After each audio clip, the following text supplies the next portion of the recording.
23 मार्च 1931। एक ऐसी रात जब एक 23 साल का लड़का मौत को गले लगा रहा था। और हैरानी की बात यह थी कि उस वक्त भी वो मुस्कुरा रहा था। नाम था भगत सिंह। पंजाब की मिट्टी में जन्मा एक साधारण सा लड़का, लेकिन उसके दिल में एक असाधारण आग थी, आजादी की आग। बचपन से ही उसने अंग्रेजों के अत्याचार देखे थे, लेकिन एक घटना ने उसे अंदर तक तोड़ दिया।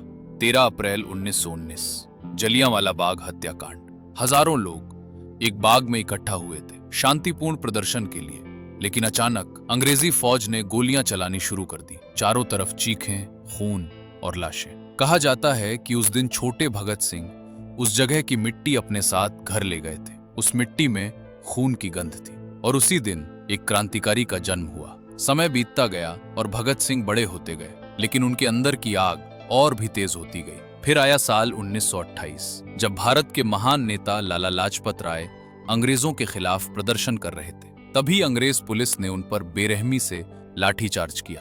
कुछ दिनों बाद उनकी मौत हो गई। ये खबर सुनकर भगत सिंह का खून खौल उठा। उन्होंने कसम खाई, इसका बदला लिया जाएगा। और फिर एक योजना बनाई गई। लक्ष्य था अंग्रेज अधिकारी सॉन्डर्स। एक दिन जैसे ही सॉन्डर्स अपनी मोटरसाइकिल पर निकला, गोलियों की आवाज गूंजी और कुछ ही पलों में सब कुछ खत्म हो गया। सॉन्डर्स मारा गया। पूरा ब्रिटिश शासन हिल गया।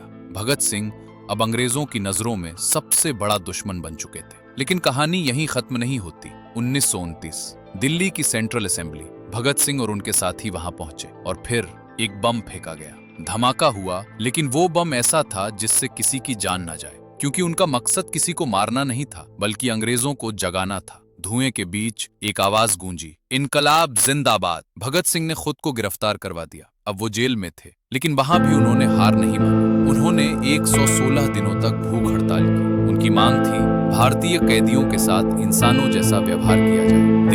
दिन बीत गए, शरीर कमजोर होता गया, लेकिन उनका हौसला और मजबूत होता गया। आखिरकार अंग्रेज सरकार ने फैसला सुना दिया, फांसी। 23 मार्च 1931, वो दिन जब भगत सिंह, राजगुरु और सुखदेव हंसते हंसते फांसी के फंदे तक पहुंचे। कहा जाता है कि जब उन्हें बुलाया गया तो वो किताब पढ़ रहे थे और उन्होंने कहा, ठहरो, एक क्रांतिकारी दूसरे क्रांतिकारी से मिल रहा है। फिर वो उठे और बिना किसी डर के आगे बढ़े। उनके चेहरे पर मुस्कान थी और उनके होठों पर आखिरी शब्द थे, इनकलाब जिंदाबाद।